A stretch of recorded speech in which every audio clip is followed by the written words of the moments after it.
Menjadi seorang ibu, kita tuh ngerasa kalau kita tuh moodnya tuh suka jelek, terus kadang-kadang tuh sedih, kadang-kadang jengkel, kadang-kadang pengen sendiri gitu loh. Jadi memang itu adalah perasaan yang wajar, tapi kita juga perlu tahu nih apa aja hal-hal yang bikin ibu bahagia.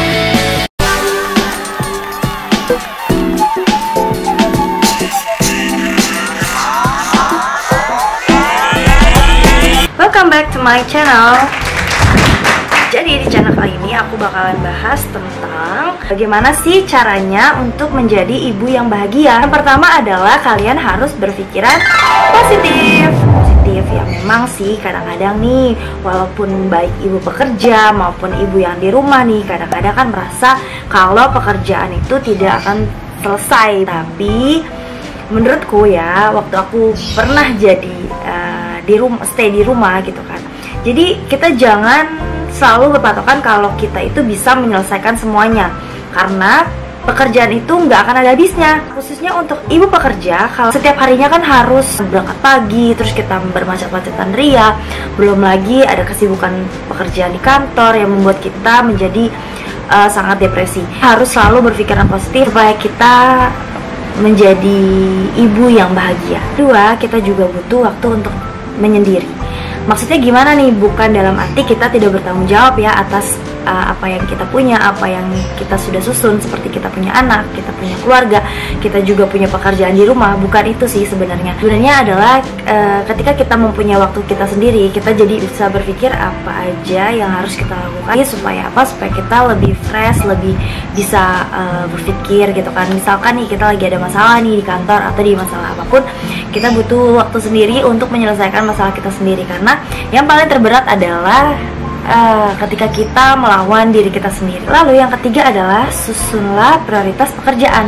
Jadi kalau misalnya kita nih moms, misalnya nih anak-anak kita udah mulai besar, nah mulai tuh dikasih pekerjaan yang ringan-ringan. Misalnya nih cuci piring, nyapu, bersih tempat tidurnya mereka sendiri, membersihkan mainan mereka sendiri. Yang kayak gitu moms, kita kasih pekerjaan seperti itu untuk anak kita. Karena apa? Karena kita akan mendidik mereka itu menjadi anak-anak yang disiplin, menjadi anak-anak yang rapi, begitu ya moms. Tips yang keempat, ibu bahagia adalah ibu yang kreatif. Nah, ibu yang kreatif seperti apa ya? Misalkan nih, ibu rumah tangga kan biasanya kan dengan segala pekerjaannya, dengan segala rutinitasnya yang itu-itu aja.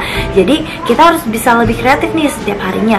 Misalkan nih mau coba resep baru gitu kan. Nah, ini juga berlaku untuk ibu bekerja, kayak baju atau membuat kreasi-kreasi mainan atau apapun lah yang bisa dilakukan oleh ibu supaya lebih kreatif. Jadi ketika kita kreatif, kita bisa bersosialisasi dengan anak kita dan kita mengajarkan anak kita satu hal yang baru. Bukan hanya menyuruh anak itu untuk menonton TV, jalan-jalan di mall. Itu kan adalah kegiatan yang monoton. Ini adalah tipsnya menjaga penampilan. Nah, itu yang paling penting menurutku. Bisa dengan olahraga, bisa dengan nyalon, bisa dengan hal lain, tapi tetap punya tanggung jawab terhadap anak. Bukan dalam artian kalau seandainya kita tanggung jawab dengan anak, kita ngurus anak selama 24 jam. Enggak gitu juga moms. Mungkin stigma dan di masyarakat itu biasanya nih, ketika kalau ibu rumah tangga dibilangnya adalah ibu yang benar-benar ideal dan segala macam. Tapi kalau misalnya jadi ibu pekerja adalah ibu yang katanya nggak bertanggung jawab karena meninggalkan anak atau segala macam. Nggak juga moms. Tolong hilangkan stigma tersebut, karena memang kita sebagai perempuan nih, kita kan punya pilihan ya masing-masing. Mungkin ada yang ingin menjadi ibu rumah tangga, mungkin ada yang ingin meniti karir juga gitu kan sambil mengurus anak.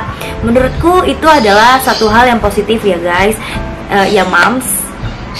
Jadi tolong hilangkan dan tolong kita saling support sebagai perempuan, sebagai wanita yang memang punya pilihan masing-masing dalam menjalani hidup ini.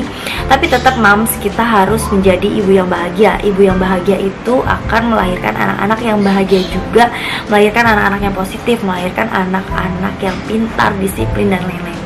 Nah, itu sih sebenarnya tips dari aku. Mudah-mudahan aja saran dari aku nih bisa diterima oleh ibu-ibu semuanya. Oke, sekian dari aku. Mungkin apabila ada saran dan kritik boleh langsung aja di komen di bawah ini. Jangan lupa subscribe, don't forget for watching. Thank you.